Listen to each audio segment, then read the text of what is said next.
Looking for a fast-charging, ultra-responsive stylus for your iPad? Meet the 2X Fast Charge Active Stylus Pen, designed for 2018 to 2025 Apple iPads. Take your creativity and productivity to the next level. Click the link in the video description to shop now on Amazon.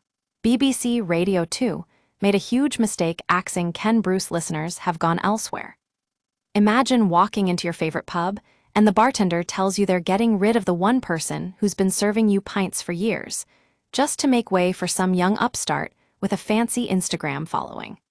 That's basically what happened when BBC Radio 2 replaced Ken Bruce with Vernon Kay after his 31-year run. Ken was more than just a presenter, he was an institution. He owned the legendary Pop Master radio quiz, and that's one of the reasons why listeners loved his show so much. But despite having 6.6 million listeners on air every week, Vernon's numbers are significantly lower, around 1.5 million fewer.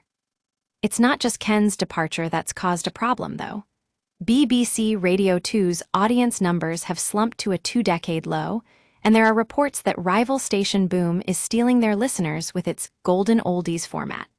It all started when Zoe Ball left her breakfast show slot last year, but the real problem runs deeper. The broadcaster seems to be focusing on attracting younger listeners, but this has had the opposite effect. They've brought in hosts like Jamie Lang and Sophie Habu from reality TV, who have a massive following on Instagram, but no background in broadcast journalism. It's just another pair of famous faces with zero charm or charisma for the airwaves. I'm not against bringing in new talent, but they need to have the X factor that keeps listeners coming back week after week. If you can't deliver that, then why bother?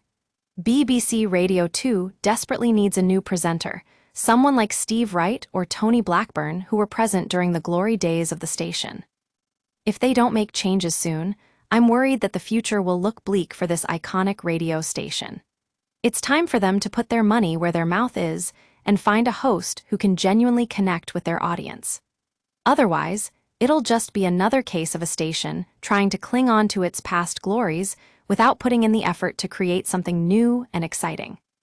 The BBC needs to get back to basics and remember what makes Radio 2 so special: the talent, the charm, and the charisma that keeps listeners hooked.